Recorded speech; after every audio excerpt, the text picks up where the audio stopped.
ಒಂದು ಗುಂಡು ಅಂದ್ರೆ ಗೊತ್ತಲ್ಲ, ಪಿಸ್ತೂಲ್ ಗೊತ್ತಲ್ಲ, ಪಿಸ್ತೂಲ್. ಈಗ ನವೀನಲ್ಲಿದ್ದಾನೆ, ಪಿಸ್ತೂಲ್ನ ನವೀನಿಗೆ ಶೂಟ್ ಮಾಡ್ತಾರೆ, ಎಲ್ಲಿಗೆ, ಒಂದು ಕಾಲಿಗೆ ಶೂಟ್ ಮಾಡ್ತಾರೆ ಅಂದ್ಕೊಳ್ಳಿ. ಓಕೆ, ಈಗ ಏನು ಮಾಡ್ತಾನೆ ನವೀನ್, ಏನು ಮಾಡ್ತಾನೆ, ಒಂದು ಹಾಸ್ಪಿಟ್ಲಿಗೆ ಹೋಗ್ತಾನೆ. ಒಂದು ಹಾಸ್ಪಿಟ್ಲಿಗೆ ಹೋಗಿ, ಸರ್ ನನಗೆ ಗುಂಡು ಬಿದ್ದುಬಿಟ್ಟಿದೆ ಸರ್, ತುಂಬ ನೋವ್ತಾ ಇದೆ, ಬ್ಲಡ್ ಹೋಗ್ತಾ ಇದೆ ಸರ್, ನನಗೆ ಸ್ವಲ್ಪ ಬೇಗ ಅದನ್ನು ವಾಸಿ ಮಾಡೋದಕ್ಕೆ ಹೆಲ್ಪ್ ಮಾಡಿ ಅಂತ ಕೇಳ್ತಾನೆ. ಆವಾಗ ಅಲ್ಲಿದ್ದಂಥ ಡಾಕ್ಟರ್ ಏನು ಮಾಡ್ತಾರೆ, ಗುಂಡು ಬಿದ್ದಿದೆಯಾ, ಸರಿ ಅಂತೇಳಿ ಒಂದು ಆಯಿಂಟ್ಮೆಂಟ್ ತಗೊಳ್ತಾರೆ, ಆ ಗುಂಡಿನ ಮೇಲೆ ಹಚ್ತಾರೆ, ಅದಕ್ಕೊಂದು ಟೇಪ್ ಹಾಕಿ ಕಟ್ತಾರೆ. ಅಲ್ಲೆಲ್ಲೂಯ್ಯ, ಆ ಗುಂಡು ಬಿದ್ದದಕ್ಕೆ ಜಾಗ ವಾಸಿ ಆಗುತ್ತಾ? ಕಾಲು ಚೆನ್ನಾಗಾಗುತ್ತಾ? ಆಗಲ್ಲ. ಅಲ್ಲೆಲ್ಲೂಯ್ಯ. ಆಗ ನವೀನಿಗೆ ಬಹಳ ಕೋಪ, ಈ ಡಾಕ್ಟರ್ ನನಗೆ ಏನು ಕೆಲಸ ಮಾಡಿಲ್ಲ, ನಾನೊಂದು ಕೆಲಸ ಮಾಡ್ತೀನಿ, ಬೇರೆ ಡಾಕ್ಟರ್ ಹತ್ರ ಹೋಗ್ತಾನೆ. ಬೇರೆ ಡಾಕ್ಟರ್ ಹೋಗಿ ಅಲ್ಲಿಂದ ಮಾಡ್ತಾನೆ, ಡಾಕ್ಟರ್ ಗುಂಡು ಬಿದ್ದು 1 ವಾರ ಆಗಿದೆ ಡಾಕ್ಟರ್, ತುಂಬ ನೋವ್ತಾ ಇದೆ, ಕಾಲೆಲ್ಲ ಬಾತು ಬಂದ್ಬಿಟ್ಟಿದೆ ಡಾಕ್ಟರ್, ಈಗ ನಮ್ಮ ಬ್ಲಡ್ ಎಲ್ಲ ಖಾಲಿ ಆಗ್ತಿದೆ ಡಾಕ್ಟರ್, ಏನಾದ್ರು ಮಾಡಿ ಡಾಕ್ಟರ್. ಯೋಚನೆ ಮಾಡ್ತಾನೆ, ಓಹೋ ನವೀನ್ ಬಂದೇನ, ಸರಿ. ಈಗೇನು ಮಾಡ್ತಾರೆ ಡಾಕ್ಟ್ರು, ಇನ್ನೊಂದು ಆಯಿಂಟ್ಮೆಂಟ್ ತಗೊಳ್ತಾನೆ, ಮತ್ತೆ ಹಚ್ತಾನೆ, ಮತ್ತೆ ಟೇಪ್ ಹಾಕ್ತಾನೆ. ಅಲ್ಲೆಲ್ಲೂಯ್ಯ. ನವೀನ್ ಬ್ಲಡ್ 1 ಲೀಟರ್ ಖಾಲಿ ಆಗಿದೆಪ್ಪ, ಮಲ್ಕೊ ಅಂತೇಳಿ ಒಂದು ಅವನಿಗೆ ಬ್ಲಡ್ ಹಾಕ್ತಾನೆ.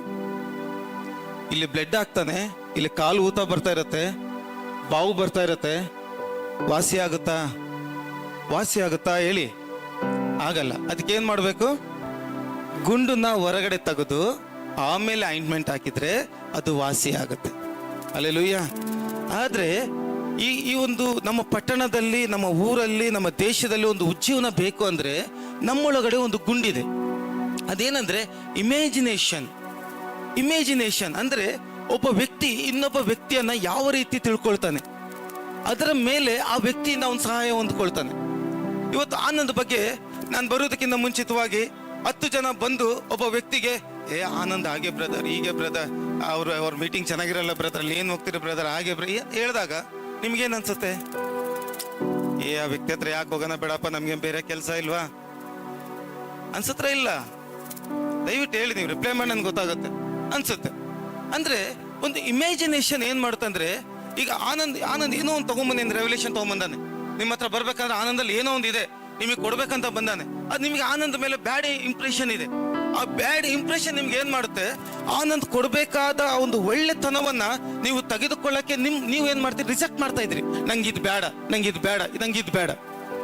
ಇವತ್ತು ಈ ಭೂಮಿ ಮೇಲೆ ದೇವರ ವಾಕ್ಯ ಹೇಳ್ತದೆ, ಯಾವಾಗ ಪವಿತ್ರಾತ್ಮನು ಅಪೊಸ್ತಲರ ಮೇಲೆ ಬಂದನೋ ಅವಾಗ ಯೋವೇಲನ ಪತ್ರಿಕೆ ಓಪನ್ ಆಯ್ತು. ರೈಟ್ ಅವ್ರನ್ನ? ಹೌದಲ್ವಾ? ಉಜ್ಜೀವನ ಎಲ್ಲಿದೆ ಹಂಗಾದ್ರೆ? ಎಲ್ಲಿದೆ? ಅಪೊಸ್ತಲರ ಕಾಲದಲ್ಲೇ ಇದೆ. ಹಲ್ಲೆಲೂಯಾ.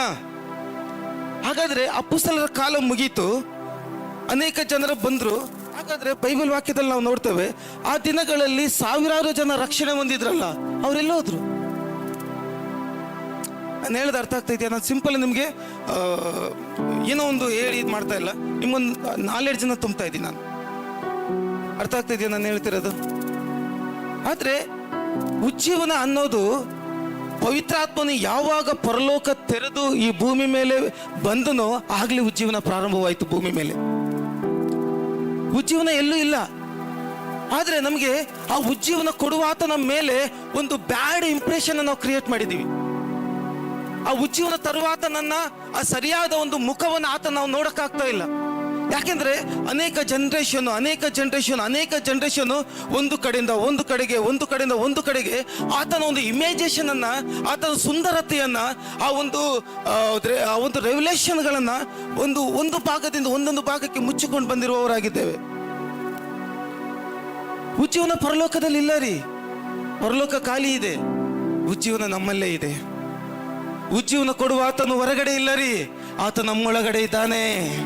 ಹಲ್ಲೆಲೂಯಾ.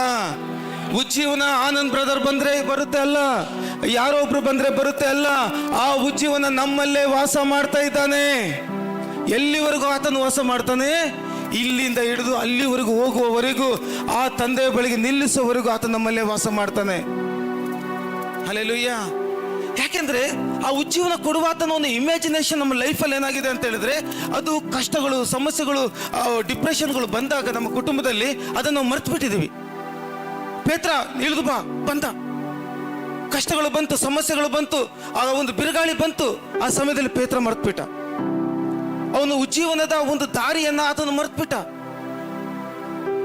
ಸಮುದ್ರದ ಮೇಲೆ ನಡೆಯುವಂಥದ್ದು ಒಂದು ಉಜ್ಜೀವನವನ್ನು ತೋರಿಸುವಂಥದ್ದಾಗಿದೆ ಪ್ರಿಯರೇ.